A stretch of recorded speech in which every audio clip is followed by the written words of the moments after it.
Mientras ellas iban, ¿quiénes ellas? María Magdalena y la otra María. Amén. Seguimos. He aquí unos de la guardia fueron a la ciudad y dieron aviso a los principales sacerdotes de todas las cosas que habían sucedido. Y reunidos con los ancianos y habido consejo, dieron mucho dinero a los soldados, diciendo: decid vosotros, sus discípulos vinieron de noche y lo hurtaron, estando nosotros dormidos. Y si esto lo oyere el gobernador, o sea, ¿quién? Poncio Pilato, nosotros le persuadiremos y os pondremos a salvo. Y ellos, tomando el dinero, hicieron como se les había instruido, y este dicho se ha divulgado entre los judíos hasta el día de hoy. Pero los 11 discípulos se fueron a Galilea, al monte donde Jesús les había ordenado, y cuando le vieron, le adoraron, pero algunos dudaban.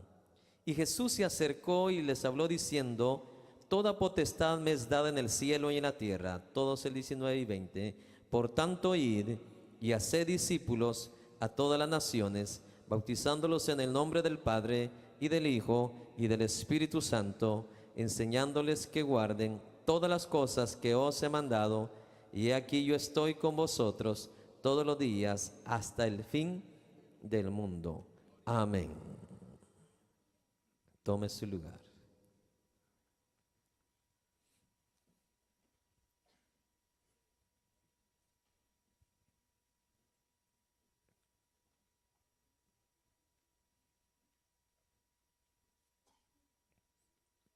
Versículo 11 dice: mientras ellas, dice, María Magdalena y la otra María,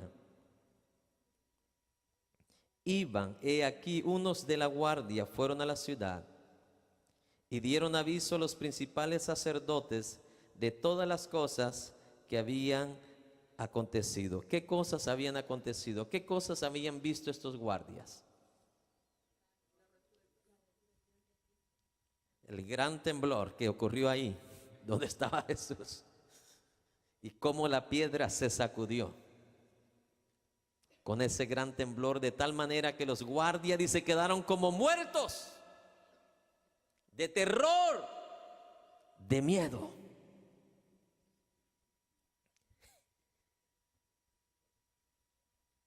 Wow. Ese es el poder de la resurrección. Me encantan las palabras que Jesús le dijo a Marta, la incrédula. Marta, la tortillera. Así la conozco yo. Marta, no te he dicho que si creyeres, también le dijo en esa misma ocasión: yo soy la resurrección. Y yo soy, ¿qué? La vida. Oiga esto. Dice, yo no solo resucito a personas, yo soy la resurrección. Yo soy la vida. La Biblia dice que por Jesús, dice, subsisten, ¿qué? Todas las cosas. O sea, si usted se toma un coco, es por Jesús que usted se lo está tomando, eso es lo que quiere decir. Porque Jesús fue quien le dio vida a esa palma o esa palmera de coco para que usted se lo esté tomando. Por Él, dice, y para Él subsisten, tienen vida todas las cosas. ¿Está escuchando? Por Él es el que le da vida, le da aliento. A eso yo me he preguntado, ¿cómo le hace Dios para sostener trillones y trillones, mi amado hermano, de células que tienen vida en todo el universo? ¿Cómo le hace Dios para tener el control absoluto de todas las cosas? Mire, imagínese, tiene control de usted, de mí, de cada uno de ustedes, pero así hay 6 billones de personas, así hay, mi amado hermano, trillones y trillones de, mi amado hermano, de células en este universo. que tienen vida. ¿Y cómo le hace Dios para sostener todo eso? Usted siembra algo y cómo Dios ahí a través de la tierra le da vida a esa cosa seca, a esa semilla seca que usted mete. Porque cuando usted mete el grano de maíz, ¿cómo está el grano de maíz? Seco.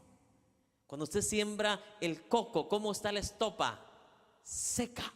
¡Pah!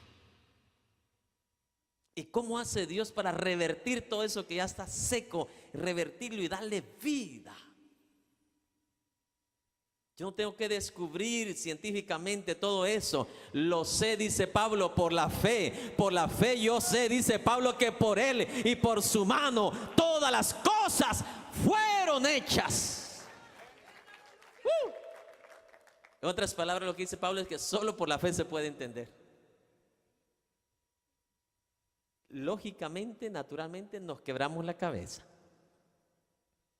Si nosotros, dicen por ahí que los hombres solo una cosa podemos hacer a la vez, porque si hacemos dos, descuidamos una. Imagínense, Dios puede hacer trillones de cosas a la misma vez sin perder ni un segundo de atención de lo que está haciendo allá, aquí, allá, papá, debajo, arriba y donde sea. La mujer dice que puede ser hasta 3, 4 cosas, pero aún así están ¿qué? Limitadas. En mi país hay mujeres que llevan un niño aquí atrás, lleva algo aquí enfrente, lleva algo en la cabeza, llevan un cántaro todavía en la cabeza, llevan algo aquí y atrás llevan al niño, mi amado hermano, y todavía van hablando con el celular acá. 4 cosas a la vez.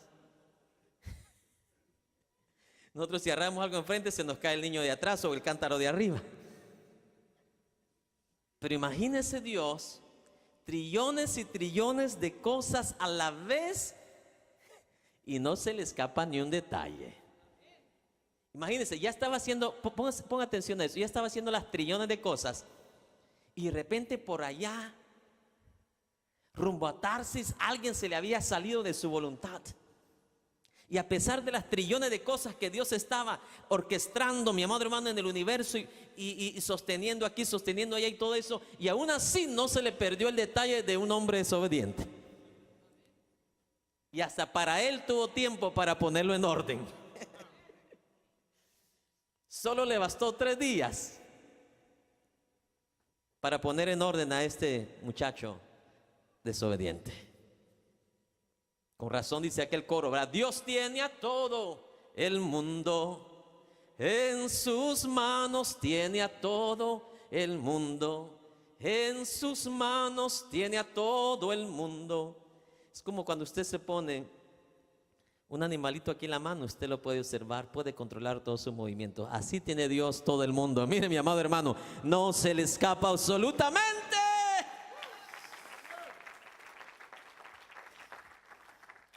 Ojalá que hoy fuera viernes o sábado para no preocuparme del tiempo hoy, amén. Solo uno me dijo, don't worry, pastor. Seguimos. Verso 12.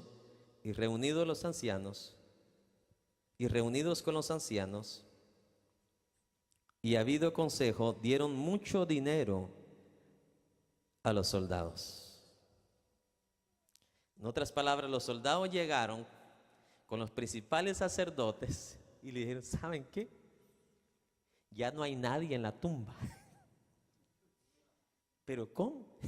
Dios, sí se sintió un amaqueo, un temblor y nosotros caímos como muertos. Y de ahí ya no recordamos nada. Pero esto no fue nadie más que el poder de Dios. Imagino que algunos de esos guardias se convirtieron, hermano. Imagínense, ahora estos falsos religiosos ya saben de que Jesús ¿qué? Ha resucitado, no les queda ¿qué? Duda alguna. Y aún así, mi amado, por eso yo digo esto y grabes esto. El religioso falso o el falso religioso es del que Jesús habla en Apocalipsis 2, es el tibio, que cree que está bien cuando está, ¿qué? Bien mal.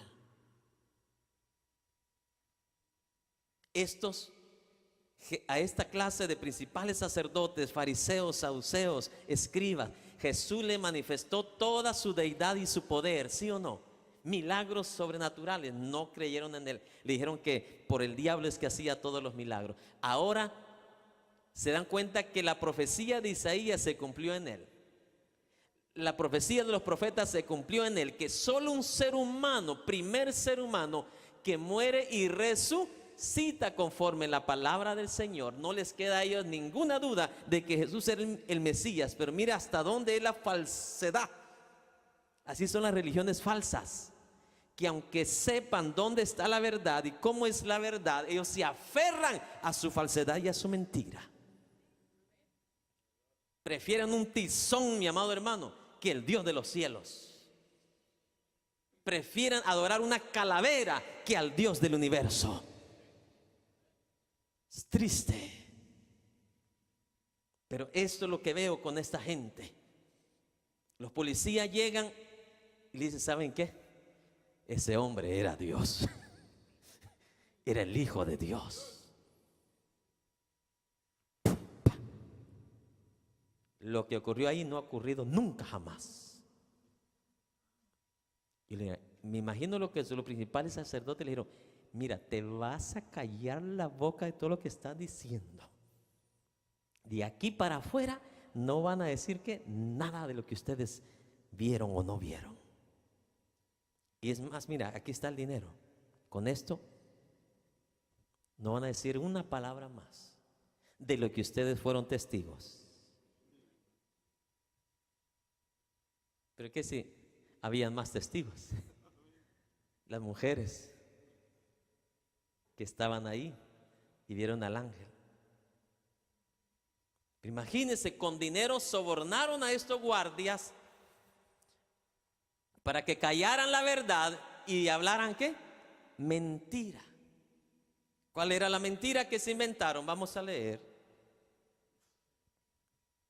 Verso 12, y reunidos con los ancianos y habido consejo, dieron mucho dinero a los soldados, diciendo, decid vosotros, sus discípulos vinieron de noche y lo robaron el cuerpo, estando nosotros dormidos.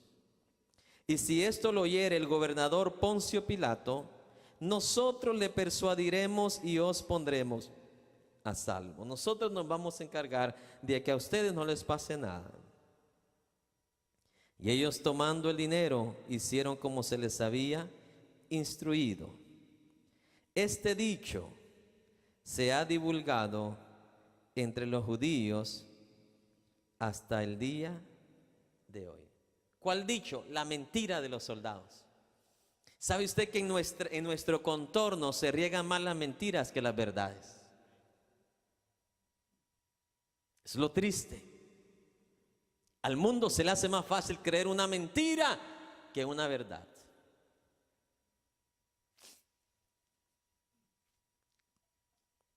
Me llamaba la atención lo que decía el pastor Erwin de León hoy acerca de lo que va a suceder en las elecciones.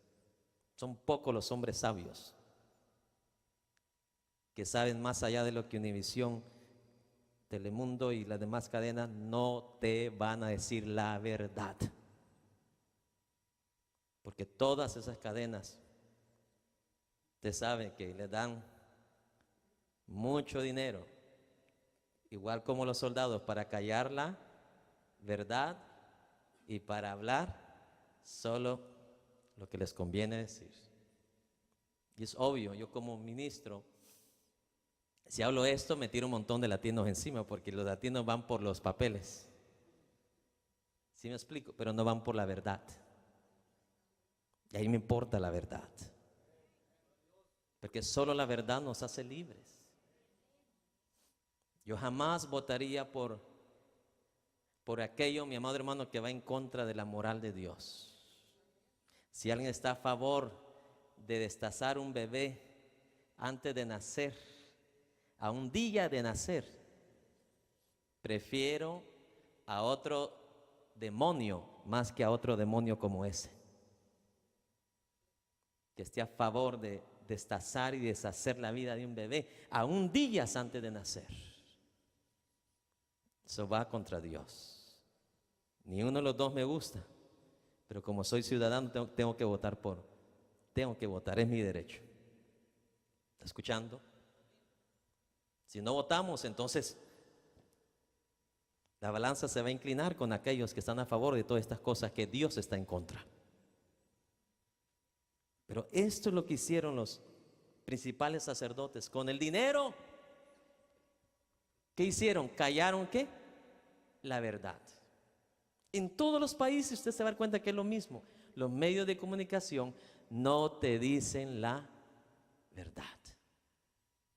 ¿Por qué? Porque los gobiernos invierten millones para ellos, para que ellos no digan. Gracias a Dios por Facebook, que por Facebook estamos teniendo mejor información, y por YouTube. ¿Sí me explico? Informaciones que vienen de otras naciones que antes eran ¿qué? Bloqueadas y no eran permitidas entrar aquí a Estados Unidos por estas cadenas de televisión. ¿Por qué cree que en nuestros países los que ganaban las presidencias eran los que los dueños de televisión eran los que ellos apoyaban? Solo ponían sus cosas buenas, pero no ponían ¿qué? Las cosas malas. Esto es lo que hicieron los principales sacerdotes. Callaron la boca a los soldados para que no dijeran la verdad, sino que les pagaron para que dijeran y propagaran ¿qué? La mentira. Esto no es nada nuevo, ya tiene ya más de 2000 años, mis hermanos.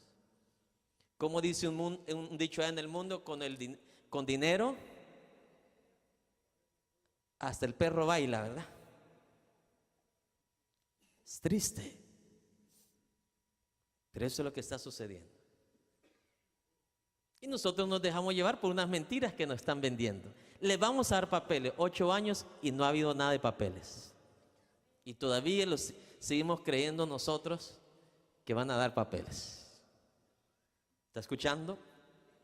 Pero no dicen lo demás, que hay tantas verdades de atrocidades que se han hecho en otras naciones y nos han hecho a nosotros también. ¿Está escuchando?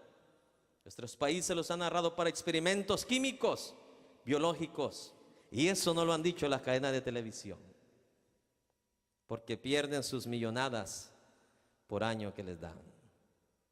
Eso sucedió aquí en el versículo 12.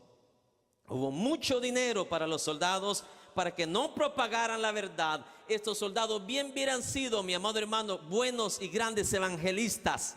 Hubieran dicho, ahí estábamos nosotros, estábamos cuidando, pero de repente se oyó un temblor, y un temblor no natural, era algo sobrenatural que no pudimos soportar de estar ahí, y creemos firmemente que era el poder de Dios, el poder de la resurrección de Jesús. Ya se ha puesto a pensar qué sucedería en todas las naciones, un glorioso avivamiento, si todas las cadenas propagaran la resurrección de Jesús. Ya se ha puesto a pensar qué avivamiento glorioso de almas hubieran si todas las cadenas de televisión anunciaran el evangelio de Jesús. Estos soldados representan cada uno de ellos cada cadena de televisión, porque tuvieron en su poder una gran autoridad, porque fueron ¿qué? Testigos del poder de la resurrección de Dios. Y no la aprobé, se dejaron corromper por el dinero. Es triste. ¿Sabe usted que no solo los soldados se dejan corromper? Hoy en día muchos ministros se han dejado corromper por el dinero. Es triste. Grábese esto. Un pastor llamado apóstol de esta ciudad me dice, ¿tú por qué nos tiras mucho? Me dice, ¿por qué tiras mucho a los apóstoles? Digo, no, yo nunca he mencionado tu nombre. Yo enseño en contra de la falsedad, en contra de la manipulación, pero nunca he mencionado tu nombre. Digo, te voy a dar esta ilustración. Con eso te voy a la respuesta. Si en un edificio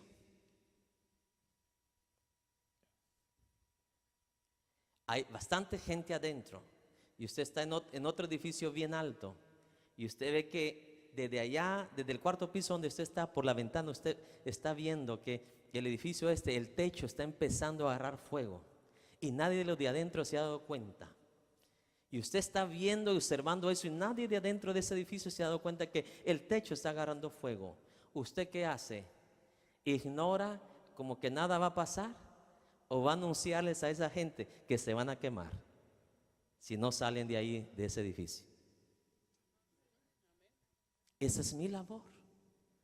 Decirle al mundo que si no salen de ese mundo, el infierno les espera. ¿De cómo yo voy a callar a esa palabra cuando sé que todo el mundo está a punto de ser ahogado en el lago de fuego? ¿Cómo vamos a callar esa palabra si es lo que donde el mundo se está dirigiendo, si muere y no se arrepiente? ¿Cómo yo voy a tener gente entreteniéndola nada más entonces? ¿Sí me explico? Cuando verdaderamente nuestra vida está ¿en qué? En fuego, en juego, está en un lazo. Cuando alguien, mi amado hermano, pone un lazo en la punta de 2 edificios y la persona va caminando sobre el lazo, ¿cómo va esa persona? ¿Con sumo qué? Cuidado. Así nuestra vida hacia el mañana, ¿me está escuchando? Vamos con sumo ¿qué? Cuidado. Si vemos que la persona va está en ese edificio, mi amado hermano, y ya el techo se le está empezando a quemar, obvio que vamos a correr para advertirle de que salga de ahí.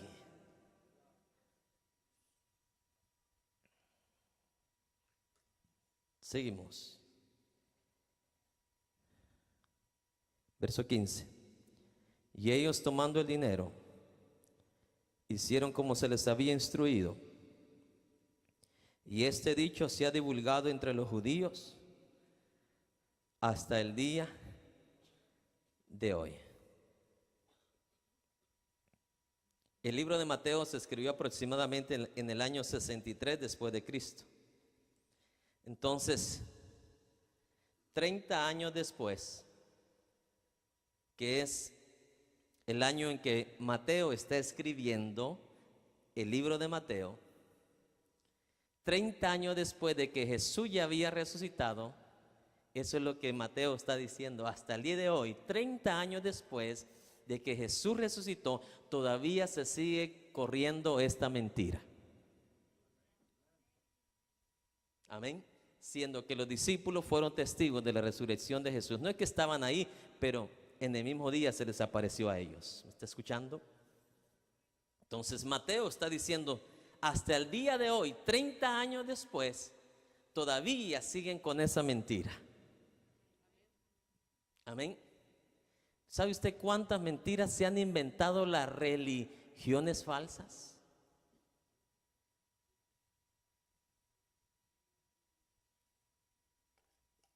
Nuestros ancestros, los mayas, adoraban a una serpiente, imagínense, Quetzalcóatl, la serpiente voladora. ¿Cuántas mentiras se han inventado las religiones falsas?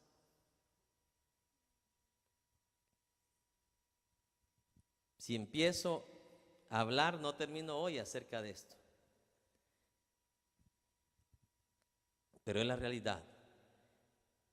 Tantas mentiras han sido propagadas en las religiones falsas. Una de las más destacadas es esta, de que María es también intercesora entre Dios Padre y nosotros. Y usted eso no lo va a encontrar ni en un versículo de la Biblia. ¿Me explico? En una de las oraciones que enseñan a su feligreses dice: María intercede por nosotros. Cuando la Biblia dice claramente que tenemos un solo intercesor entre Dios Padre y nosotros los seres humanos, Jesucristo, el Hijo de Dios.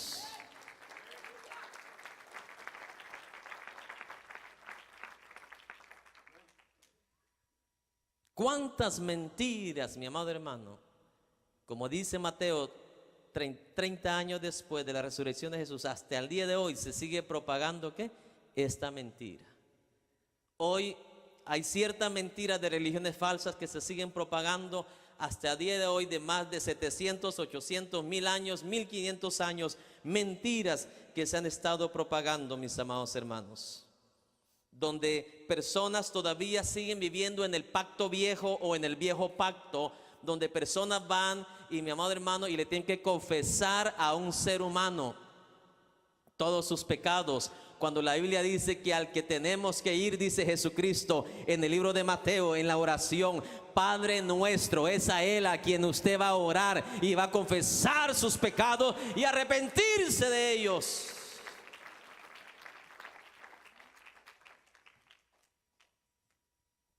Tenga oídos para oír. Oiga. 30 años después, y esta mentira, dice Mateo, todavía se seguía ¿qué? Propagando. Sigamos leyendo, por favor.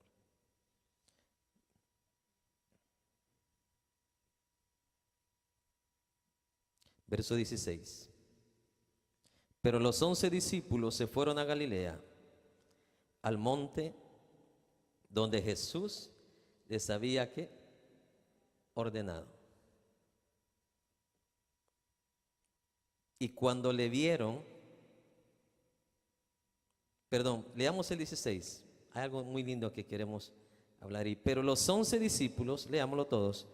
Pero los 11 discípulos se fueron a Galilea, al monte donde Jesús les había ordenado.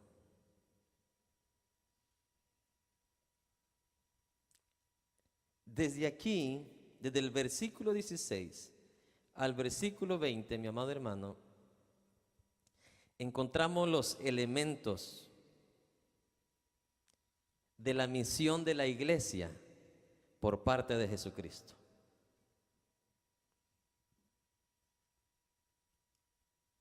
¿Alguna vez usted se ha hecho esta pregunta? ¿Cómo puedo yo? Hay una palabra que se me escapa. ¿Cómo puedo yo realizar la misión de Jesús como hijo de Dios aquí en la tierra? Presta atención que esto es lo que vamos a entrar ahorita.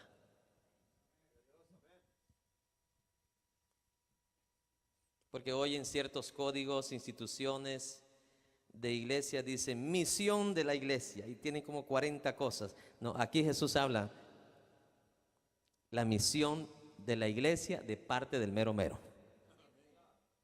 Amén. Entonces hay que prestar atención. Número 1 está en el verso 16. Pero los 11 discípulos se fueron a Galilea, al monte donde Jesús les había ¿qué? Ordenado.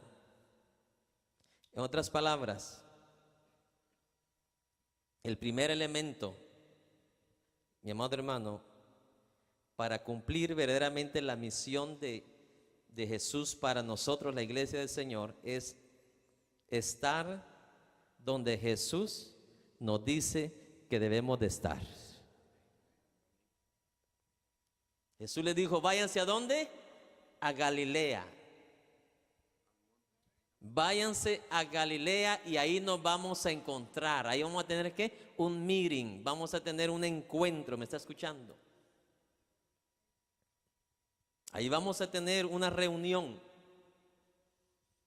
Entonces, este es uno de los primeros elementos que Jesús revela a la iglesia en cuanto a misión se refiere de parte de Él. Como iglesia debemos de estar donde Jesús quiere que estemos. Jesús les dijo, los espero en Galilea. Ellos deberían de estar ¿dónde? En Galilea. Que tengo oídos para oír. Oiga, estar donde Jesús quiere que estemos. En otras palabras, para todos aquellos hermanos que les encanta el servicio a Dios,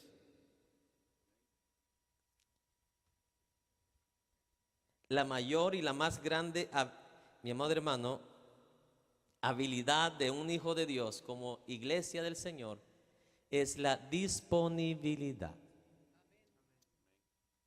La mayor habilidad de un hijo de Dios no son sus talentos, no son sus dones, sino su disponibilidad. ¿Buscó Jesús talentos en los discípulos? ¿Buscó Jesús dones cuando los escogió? ¿Qué dones? No tenían nada. Lo único que sabía hacer Pedro era pescar, agarrar mojarra. ¿Sí me entiende? Grábese y lo voy a repetir una y última vez. Por eso esto Jesús lo pone como el primer elemento de la misión de la iglesia de los últimos tiempos. No de los mormones, los santos de los últimos días, no, de la iglesia de los últimos tiempos. Estar donde Jesús nos dice que debemos de ¿qué? Estar. Para eso se requiere disponibilidad. La mayor y más grande habilidad de un hijo de Dios no son sus talentos, no son sus dones, sino su disponibilidad. Y eso no lo digo solo porque la Biblia lo dice y porque la Biblia enseña, lo digo por experiencia. El apóstol Pablo dice: el que está soltero se dedica a las cosas de Dios, y el que está casado, obvio, tiene otra responsabilidad que es su familia, su hogar. ¿Por qué muchas iglesias ponen en riesgo los matrimonios? Porque a todos los casados los ponen les dan hasta 3, 4 privilegios y desatienden ¿qué? Su familia, su hogar. Entonces, yo por experiencia se lo digo, cuando yo estuve soltero, yo no tenía talentos porque yo era tartamudo. No tenía talentos porque yo no, 3 cantos cantaba y la voz se me bajaba. Pero algo sí, le entré con todo, la disponibilidad. Era de los últimos que me iba del servicio, y mi padre no era el pastor de la iglesia, mi padre estaba abriendo obras en otro lugar y nosotros estábamos en el pueblo donde nosotros estábamos estudiando. Pero recuerdo, hasta que no se iba el último, nos íbamos nosotros. Disponibilidad. El mayor o la más grande habilidad, mi amado hermano, de un hijo de Dios no son sus talentos, no son sus dones, es la disponibilidad. ¿Se recuerda aquel que le dijo: Señor, te voy a seguir, pero déjame ¿qué? Ir primero ¿qué? A enterrar a mi padre. ¿Qué le dijo Jesús? Deja que los muertos entierren a sus muertos. No puedo yo hacer algo con alguien que siempre me va a estar poniendo ¿qué? Excusas. Cuando dice deja que los muertos entierren a sus muertos, no está menospreciando Jesús enterrar un padre, no. No lo vaya a malinterpretar. El problema es que en ese momento Jesús lo estaba llamando ¿a qué? A que lo siguiera a él como discípulo. Imagínense lo que Jesús le estaba ofreciendo, que aprendiera de él, del hombre más sabio, que viera su gloria, que aprendiera de su sabiduría, de todo lo que Jesús era. Entonces, en ese momento el llamamiento de Jesús está compitiendo ¿contra qué? Ir a enterrar ¿a qué? A su padre. Y Jesús le dice: deja que los muertos. Y aunque esto ya lo expliqué cuando tocamos esto, ¿verdad? No necesariamente estaba hablando de ir a enterrar al padre, sino que primero se tenía que arreglar las cosas de la herencia. ¿Está escuchando? Entonces este muchacho estaba pensando más en lo terrenal que en lo espiritual. Y cuando tú pones a competir lo de Dios con lo natural, lo tuyo y lo mío es muerto ante los ojos de Dios. Es muerto. Y lo de Dios, ¿qué dice? Es vida. Entonces, ese es el contraste que Jesús está haciendo ahí, mis amados hermanos. En cuanto al servicio a Dios, todos los que anhelan servicio a Dios, la mayor grande habilidad no es tu talento, no es tu don, es tu disponibilidad. Es la verdad. Por eso si usted lee la Biblia, Dios llamó a personas cuando estaban solteros. Amén. Unas cuantas excepciones hizo, como el caso de Pedro. Amén. Pero gran mayoría de profetas de Dios, siervos del Señor, los llamó desde bien joven, porque sabía Dios que ellos tenían toda la disponibilidad. No solamente el tiempo, pero la disponibilidad nace ¿de dónde? De nuestro corazón. Hay jóvenes que tienen 24 horas al día, no hacen nada, no trabajan, no estudian y no quieren servir al Señor. ¿Sí me explico? La disponibilidad nace ¿de dónde? Del corazón. Llega momentos que mi madre me decía, tú solo en la iglesia te la quieres pasar. Ya Dios había puesto eso en mi corazón. Llegaba a las 3 de la tarde del colegio. A las 4 de la mañana me levantaba para agarrar el autobús a las 5 de la mañana para donde estaba estudiando el bachillerato. A las 3 regresaba a mi casa a bañarme, medio comía y me iba al templo porque nos tocaba ensayo. Y eso era de todos los días. Los domingos no digamos. Después de la escuela dominical teníamos campo blanco de niños. Ahí íbamos a tocar guitarra, cantábamos y predicábamos. Teníamos escuela dominical con niños. Y en la noche el siguiente servicio. Total que así fue mi vida. Y llega un momento que como lo hizo Dios con sus discípulos, eso le agrada al Señor. Porque dije, Señor, te voy a dar toda mi juventud. No te voy a poner pretextos ni excusas. Que estoy cansado, que estoy desvelado. ¿Está escuchando?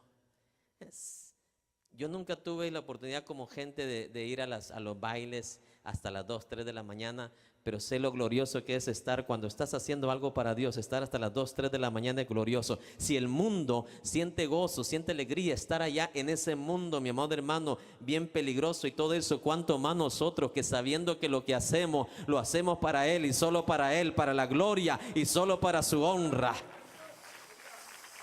En mi vida, la gloria es para Dios. Amén, hermano. Si usted tiene buena memoria, grábeselo y si no, anótelo. El cristiano más talentoso y con más dones no le sirve para nada a Dios si no está disponible para Dios. ¿Está escuchando? El cristiano más talentoso, el cristiano con mayores dones, si no está disponible para Dios, no sirve para Dios para nada. ¿Está escuchando? No sirve. Si no está disponible para Dios, a Dios no le sirve. Amén. Otras palabras, este es el primer elemento que encontramos aquí en el versículo 16. Los discípulos se fueron a donde Jesús les ordenó que se fueran. Los discípulos tenían que estar disponibles para estar donde Jesús les dijo que deberían de estar. ¿Por qué está usted aquí en este lugar? ¿Por qué se ha hecho usted disponible para estar en este lugar? Porque Dios ha escogido este lugar para levantar un pueblo, para levantar un hombre y una mujer, para que reciba su evangelio, sus instrucciones, para que sea instruido, para que usted, mi amado hermano, tanto como yo, podamos adquirir, como dijo el apóstol Pablo, un día la mente de Cristo y podamos actuar como Cristo, vivir como Cristo, ser como Cristo. ¿Me está escuchando?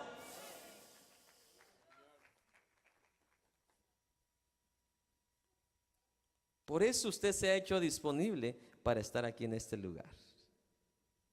Amén. Entonces usted que está aquí hoy está cumpliendo este primer elemento. se está haciendo ¿qué? Disponible.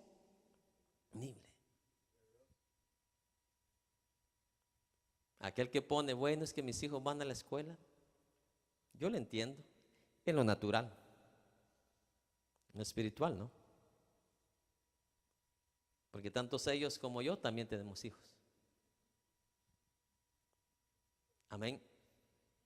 Y si usted que va a tener futuros hijos, se acaba de casar, usted va a tener que prestar atención a este primer elemento, la disponibilidad.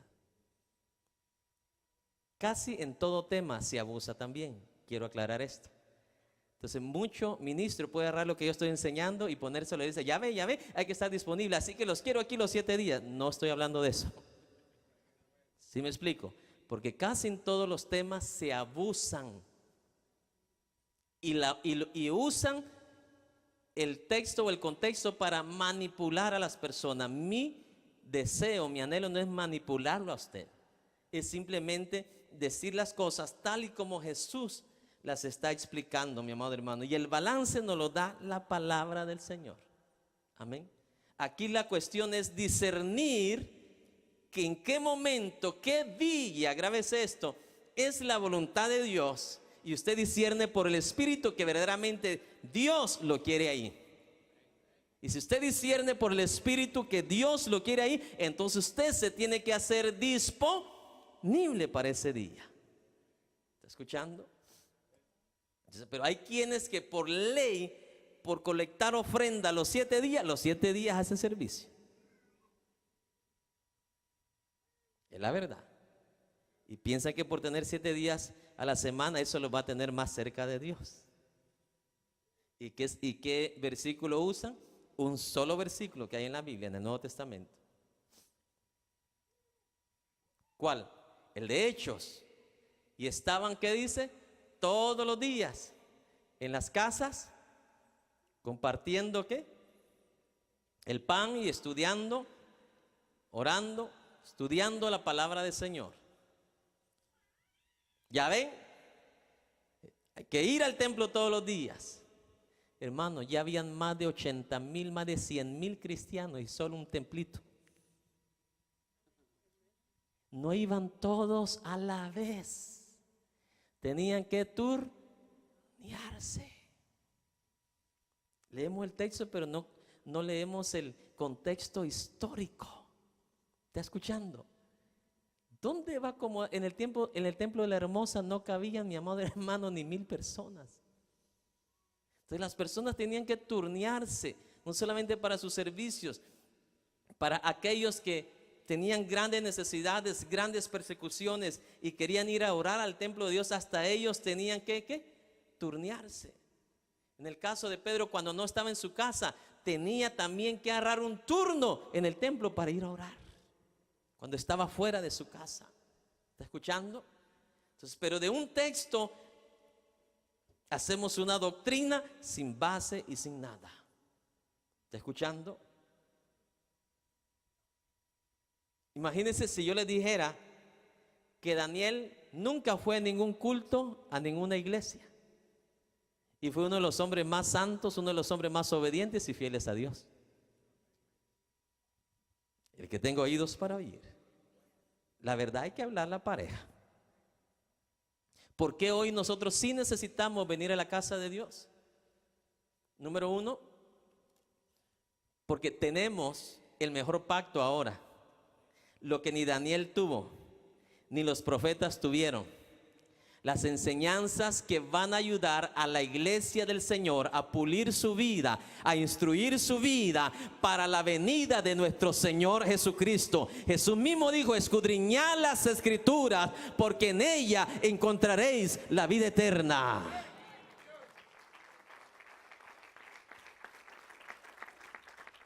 ¿Por qué razón venimos ahora a la iglesia del Señor? A la iglesia para ser instruidos, para ser enseñados. Eso es parte de lo que vamos a estudiar ahorita en los breves minutos. Vayan y enséñenles que guarden ¿qué? Todas estas palabras, todo este evangelio, todas mis ordenanzas. ¿Me está escuchando? Y para eso necesitamos venir a la casa de Dios. Pero como en todas las cosas, lamentablemente, nos vamos a otros, ¿qué? Extremos. Y eso es lo triste. No solamente lo triste, sino lo peligroso. Porque ganamos aquí cierta parte en entradas, ofrendas, lo que sea. Pero luego, ¿quiénes sufren? Los hijos, los jóvenes. ¿Quiénes más sufren? Los matrimonios. Ya no tienen tiempo para ellos, no tienen tiempo para sus hijos, no tienen tiempo para su familia. Y se les olvida que el primer mandamiento, mi amado hermano, para un hijo de Dios es la familia. La primera ordenanza. Dios no puso a un sacerdote, a un predicador, a un pastor en el jardín. Puso a un esposo y a una esposa, que en breves días iban a concebir familias, hijos, generaciones. ¿Me está escuchando? Después vino el sacerdocio, después vino el ministerio. Que tengo oídos para oír. Oiga. Entonces, este es el primer elemento que encontramos aquí en la palabra del Señor. Vamos al verso 17. Y cuando le vieron los discípulos a Jesús, ¿qué dice? Le adoraron. Le adoraron. Este es el segundo elemento de la misión de la iglesia por parte de nuestro Señor, ¿quién? Jesucristo. Primer elemento, disponibilidad. Segundo elemento que aparece aquí de Dios para la iglesia es la adoración. ¿Sabe que un cristiano sin reconocer quién es Dios siempre va a vivir una vida vacía? ¿Está escuchando? Es como un esposo que no reconoce la labor de su esposa. Va a vivir una vida, mi amado hermano, engañada. Y viceversa, una esposa que no reconozca la labor de ¿quién? De su esposo. Su esposo hace esto, trabaja, hace esto, pero para ella no es todavía ¿qué? Suficiente. No está reconociendo. Y uno de los significados de adoración es esto, reconocer. En este caso, adoración es a quién, a Dios. Entonces, en este caso es reconocer quién es Dios. Te voy a poner un ejemplo. Cuando tú, en el primer segundo que te das cuenta que te levantaste en la mañana y lo primero que haces es: Señor, gracias, me diste la vida, estoy respirando, voy a poder abrazar a mis hijos, voy a poder abrazar a mi esposa, voy a poder ir al trabajo para que tú me puedas dar el sustento, Señor. Esas palabras, ese reconocimiento, esa acción, eso que está saliendo y brotando de tu corazón, eso es lo que Dios llama desde el Antiguo Testamento hasta el Nuevo Testamento genuina adoración. Es el profundo reconocimiento de tu espíritu, tu corazón, delante de ¿quién? De Dios.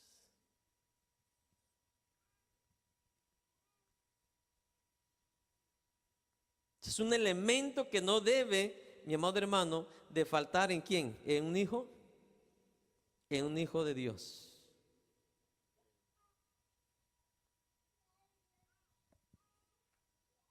¿Sabe? Cuando usted ora, usted busca a Dios, ¿verdad? Pero mire lo que sucede cuando usted adora. Hay una gran diferencia. Algunos se van a despertar ahorita y van a querer que siga 2 horas más. Cuando usted ora, usted busca el rostro de Dios, ¿cierto? Pero cuando usted adora, el rostro de Dios lo busca usted. Ay, ay, ay, todavía no se han despertado todos. Cuando usted ora a Dios,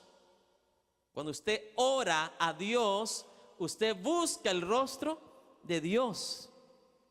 Pero cuando usted aprende a adorar a Dios, algo más sobrenatural y glorioso sucede. Se cambian los papeles. Cuando usted adora a Dios, hay alguien que le agrada tanto la adoración. Es su naturaleza desde la eternidad. Lo han adorado ángeles, lo han adorado arcángeles, los han adorado seres espirituales en el cielo. Es su naturaleza, le agrada, le encanta. Que cuando alguien aquí en la tierra adora, dice la palabra que el Padre te busca. Llamas la atención de Dios cuando adoras. ¿Sabes por qué? Y te lo voy a explicar. No me gusta dejar las cosas a medias. ¿Sabes por qué cuando adoras Dios te busca? Porque cuando oras, la oración primero tiene que ser clasificada, tiene que ser escudriñada por Dios. A ver cuál es el motivo por el cual estás orando. Si el motivo de la oración es original, si es sincera, si viene a base de un corazón humilde, entonces tantas cosas que Dios tiene que examinar en la oración.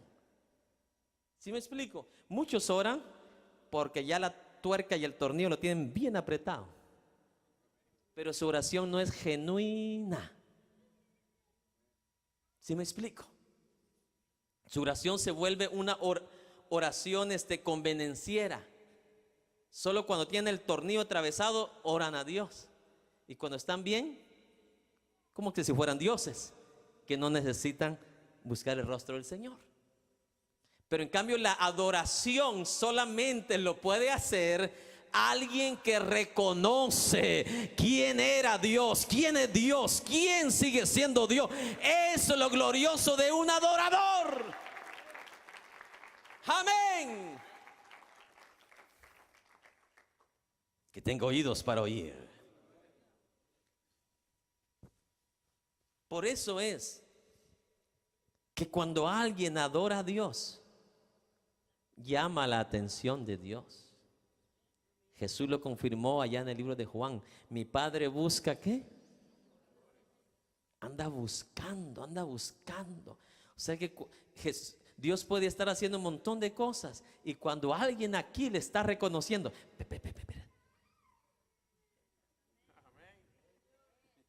wow.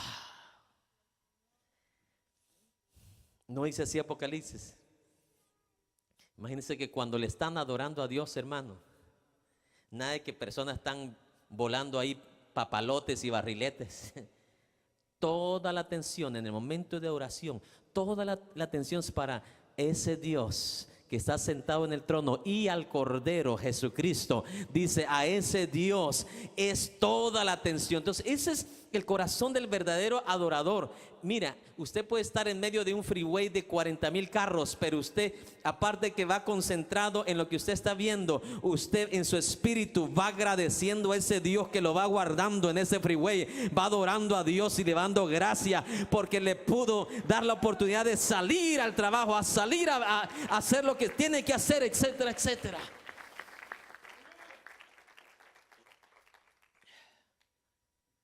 Eso es lo glorioso del adorador. Esa es una de la misión de la iglesia del Señor, adorar. Era uno de los secretos de David, uno de los secretos de Josué, uno de los secretos del patriarca Jacob, uno de los pocos hombres en la Biblia que en el estudio que hice de él, único hombre humano después de Jesús que supo el segundo que iba a morir, el minuto y en el segundo que iba a morir. Pero ¿sabe qué le dijo Jacob a Dios antes de expirar, antes de morir? Le dijo, Dios, no me permitas morir si primero no entregarte lo que es tuyo.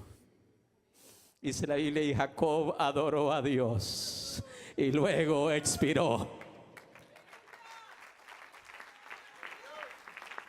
Mi vida y sustento, mis fuerzas y esperanza, todo se lo debo. Eso es adorar.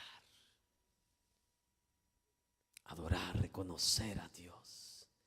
Imagínense, Jacob no dejó esta tierra hasta que primero no le entregó a Dios lo que a Dios le pertenece por toda la eternidad, por toda la eternidad. A Él sea la gloria, dice Apocalipsis, a Él sea la honra, a Él sea la alabanza, a Él sea la adoración, a Él sea por los siglos.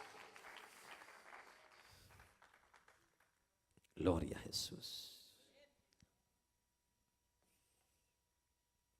Verso 18. Y Jesús les dijo: toda potestad me es dada en el cielo y en la tierra. Toda potestad me es dada en el cielo y en la tierra. Aquí está el tercer elemento para la iglesia. Toda potestad me es dada, ¿dónde? Se lo voy a traducir mejor. Toda autoridad se me es dada en el cielo y en la tierra. Aquí está implicando no solamente la autoridad que ahora Jesús está recibiendo de parte de ¿quién? Del Padre Celestial, porque Dios Padre le dio esa autoridad, pero no solamente está implicando la autoridad de Jesús sobre el cielo y sobre la tierra y sobre nosotros, sino que también está implicando nuestra sumisión. Diga conmigo, donde hay una autoridad, debe haber sumisión. Entonces, en el momento que Jesús le está diciendo, toda autoridad se me es dada, ¿en qué está implicando a los discípulos? Bajo esta autoridad, ustedes tienen que someterse. ¿Qué pasó cuando Pedro se salió de la sumisión de Jesús? ¿Vino y le cortó la oreja a alguien? ¿Qué más? ¿Abrió la boca cuando no la tenía que abrir? ¿Andaba peleándose con los demás discípulos? ¿Está escuchando? Ahora Jesús está preparando a sus discípulos. Amén. Antes de establecer Jesús su gran comisión, primero establece su autoridad. Lo voy a repetir. Antes de Jesús establecer la gran comisión para la iglesia, primero establece ¿qué? Su autoridad. No hay autoridad ni en el cielo ni en la tierra, ni espiritual ni natural.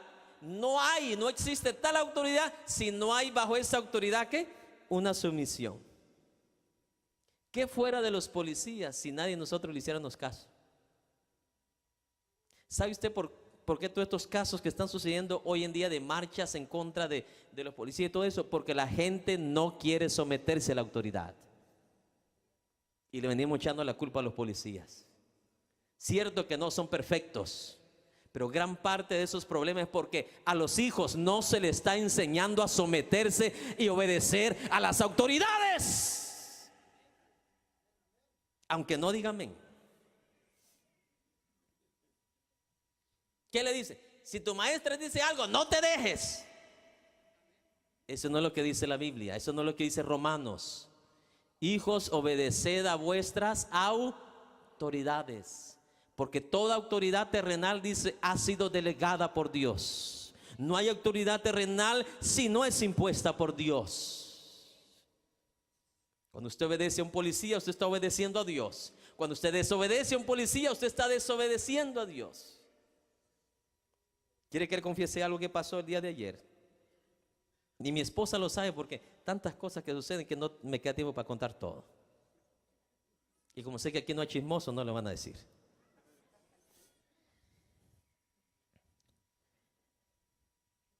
Venía saliendo de casa, me pone las luces, ya tenía años de que no miraba luces de policías. Me orillo y me dice, te paré porque la registración está vencida del vehículo. ¿Qué dices a eso? Le digo, la verdad, no tengo excusa. Póngame el ticket. Yo no voy a decir mentiras. No, que estuve enfermo, que se me quebró un pie y que estuve por 2 meses en el hospital y no tuve chance. ¿No? Le dije, la verdad, le dije yo, no tengo excusa. Digo cualquier cosa, no es excusa. Ni allá arriba, ni mucho menos acá. Me fue a checar mi récord. Y me dicen, no te voy a poner ticket. Me impresiona que me dijiste la verdad. Que no tenías excusa. Y esos son muy pocos en los latinos. Que son buenos para las excusas. No, quiere que la gallina se me enfermó, le dio soco y allá la anduve para arriba y para abajo. Bueno, los latinos de allá de mi país, usted no, usted es como Daniel, prefiere el horno, el foso.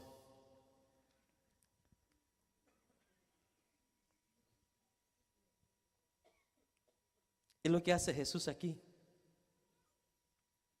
Antes de establecer la gran comisión a la iglesia, que en este caso lo representa a los 11 discípulos, es la primera iglesia, Jesús establece ¿qué? Su autoridad. Amén. Entonces este es el tercer elemento que Jesús establece aquí para la iglesia de ¿qué? Del Señor Jesucristo. Verso 19, aquí vamos a terminar. Por tanto, id y haced discípulos a todas las naciones. Por tanto, id y haced discípulos a todas las naciones, bautizándolos en el nombre del Padre y del Hijo, el Espíritu Santo, enseñándoles que guarden todas las cosas que os he mandado. Y aquí yo estoy con vosotros todos los días hasta el fin del mundo. El cuarto elemento que Jesús está resaltando acá, mi amado hermano, es obediencia. ¿Cómo se llama? Por tanto, ¿qué le dice? Id. Id es una orden. Una orden. Es un mandamiento que requiere de alguien obediencia. ¿De qué sirve un mandato, un mandamiento si no hay qué? Obediencia. Primero Jesús viene y establece ¿qué? Su autoridad para nosotros ¿qué? Someternos. Imagínate qué feo cuando alguien en un hogar, en una compañía, en una iglesia no se somete. Qué feo. Si usted tiene hijos, la primera vez que su hijo no se le sometió, ¿cómo se sintió usted? Mal. Mal, por supuesto. Imagínense los maestros, las maestras, cómo se sienten cuando los alumnos no se someten. Y ahora aquí viene el cuarto elemento: obediencia. Y le dice, y hagan discípulos a todas las naciones. ¿Qué es un discípulo? ¿Cuáles son una de las características de un discípulo? Vosotros seréis mis discípulos si hacéis lo que yo os mando. Entonces, mucha iglesia moderna hoy, para ellos el discípulo no es hacer lo que Jesús mandó, sino que hacer lo que ellos dicen que tú tienes que hacer. ¿Está escuchando?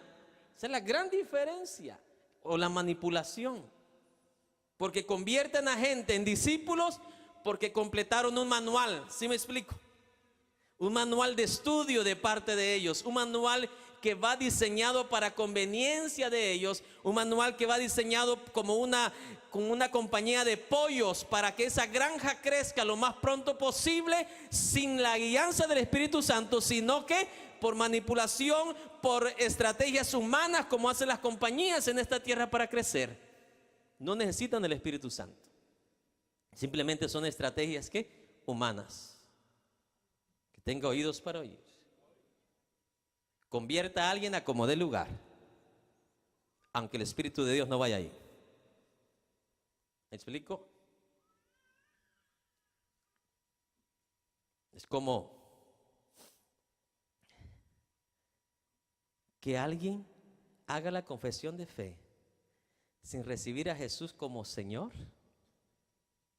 Esa persona jamás va a tener un nuevo ¿qué? Nacimiento. Sí, confieso que Jesús murió por mis pecados y todo eso, pero no lo hace Señor de tu vida. ¿Sabes qué significa hacerlo Señor? Que tú tienes que someterte y obedecerle. No solamente, ok, ya confesé, ya hice la confesión de fe de Romanos 10, ¿verdad? Pero ¿qué sigue después?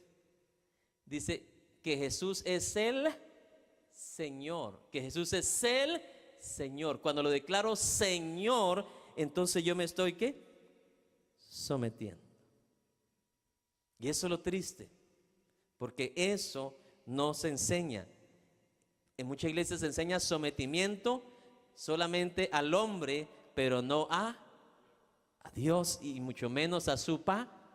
Si se sometieran a la palabra, no hicieran cosas que hacen los impíos. Si se sometieran a la palabra, tuvieran cuidado de actuar, de decidir, de pensar, de abrir la boca, etcétera, etcétera. Entonces, ¿cuál es el cuarto elemento? Obediencia. Vayan y hagan discípulos a todas las naciones. ¿A cuántos? ¿Sabe usted la labor que está haciendo esta iglesia a través de la televisión?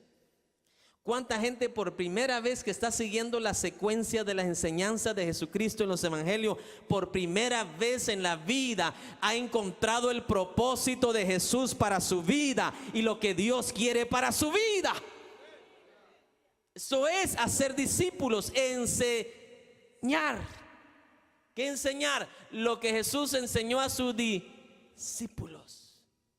Las instrucciones que Jesús dio a sus discípulos. Pero antes de enseñar dice bautizándolos en el nombre del Padre y del Hijo y del Espíritu Santo. Otra vez más el bautismo requiere también de obediencia. A un caprichoso yo no lo voy a bautizar. ¿Sí? Alguien que forzadamente, madres a veces me dicen, mire, fíjese que yo quiero que mi hijo se bautice, pero él no quiere, ¿me lo puede bautizar? No, hombre, ¿quién lo va a andar bautizando yo? Si para el bautismo se requiere obediencia, sumisión a Jesús, a su señorío. Esto no es religión, ya sabe qué, donde a los pobres niños ya está llorando, se los llevan a bautizarlos. No, aquí Jesús está implicando en esta orden obediencia. ¿Está escuchando? Bautizándolos requiere de mi voluntad para yo ser ¿qué? Bautizado. Verso 20. Enseñándoles que guarden todas las cosas. Entonces el verdadero discipulado de Jesucristo tiene que involucrar enseñanza. Diga conmigo, enseñanza. No predicación, es muy diferente la predicación que la enseñanza. Se predica al mundo, al pecador, pero se enseña a la iglesia. ¿Está escuchando? Cuando dice hacer discípulos, está hablando personas ya convertidas, que después de aceptar al Señor como Salvador, tenemos que enseñarles, instruirlos. Requiere de enseñanza continua. ¿Me está escuchando? Ese es el problema. Mire, un discípulo hace lo que Jesús hizo. Un discípulo verdadero se comporta como Jesús se comportó. Un discípulo verdadero camina por donde Jesús caminó, en la voluntad del Padre. Porque mucha iglesia, aunque tenga 10 años en el evangelio, 15 años en el evangelio, a los 20 años se va de regreso. a la Budweiser. ¿Sabe por qué? Nunca fue instruido o enseñado. Yo entre más aprendo la palabra de Dios, más convencido estoy, más enraizado estoy, como dijo Pablo, que nada de esta vida, ni lo alto, ni lo bajo, ni lo profundo, ni cuchillo, ni hambre, nada me separará del amor de Cristo Jesús. Póngase de pie. Alabado sea Dios para siempre.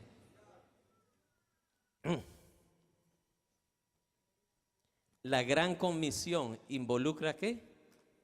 Enseñanza.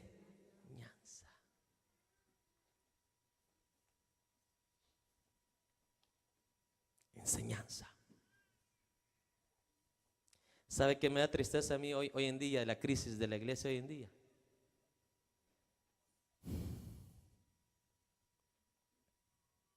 Primera vez que lo voy a decir. Y tal vez me pase como la Jesús me crucifiquen también. ¿A quiénes tenemos enseñando hoy a la iglesia del Señor? Chicos y chicas de 15, 20 años. Enseñando doctrina que ni saben lo que están diciendo. Y la iglesia todo lo agarra al revés. Y piensa que están conduciéndose en el evangelio verdadero. Escuché algo hoy, no, antier. Estaba arreglando algo en la madrugada. Y curiosidad, puse la televisión mientras. Y alguien estaba hablando de una doctrina del nacimiento, del nuevo nacimiento, y me dio tristeza porque, digo yo, estos chicos están para que aprendan de un maestro, no para que enseñen. No se imaginan cuánta condenación están acarreando y a cuántos se están condenando por enseñar lo incorrecto. Si usted cree que esto no es un gran peligro, déjeme ilustrarle algo en lo natural y usted decide al final si está de acuerdo con lo que yo estoy diciendo. ¿Usted dejaría que operaran a su hijo, un estudiante de medicina que le faltan 5 años todavía para graduarse de doctor?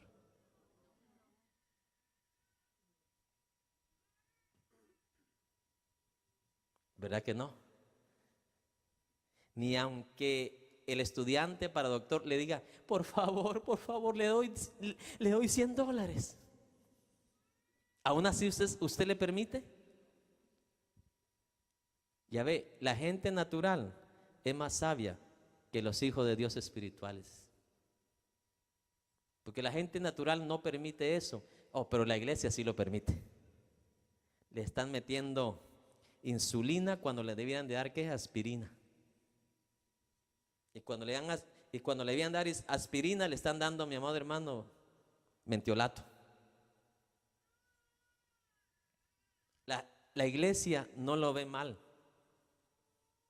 Y la gente natural no acepta tales cosas en lo natural. No sé si me está escuchando. Y aquí va lo más fuerte, no se preocupe. Las cosas naturales o desastres naturales o desgracias naturales o errores naturales solo tienen repercusión temporal. Pero los errores espirituales no solamente tienen repercusiones temporales, sino también eternas. Una enseñanza que enseñen incorrectamente lleva a esta persona a la desgracia, lleva a esta persona a la condenación. Hay cristianos que se están creyendo que entre más dinero den a la iglesia, van a ser salvos. Hay iglesia que se está creyendo que entre más cultos vaya a la iglesia, más cerca va a estar de Dios. Entonces los quieren ahí hasta no 7 días, sino 15 días por semana.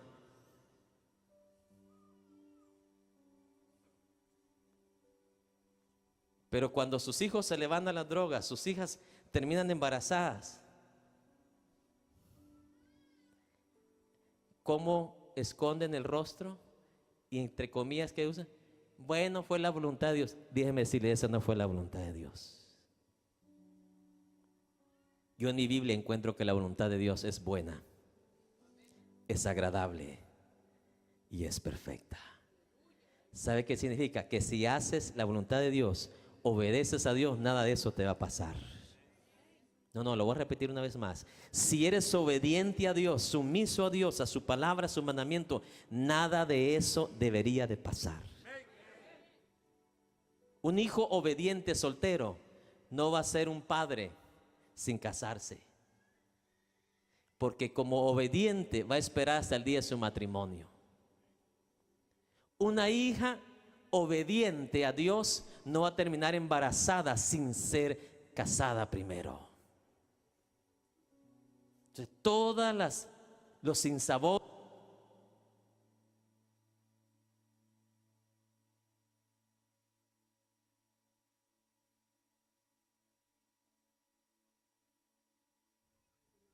cuando desobedecemos a Dios. En 45 años de vida esto es lo que he encontrado debajo del sol. ¿Ya se ha puesto a meditar usted? ¿Dónde Dios ya lo tuviera? ¿O dónde estuviera, perdón, si en todo le hubiéramos obedecido a Dios? ¿Sabes? Con Él no perdemos. Con Él no perdemos. Con Dios he aprendido que perdemos cosas aquí en la tierra, pero ganamos tantas cosas aquí adentro. Y no digamos lo que nos espera en la vida eterna. La corona de vida.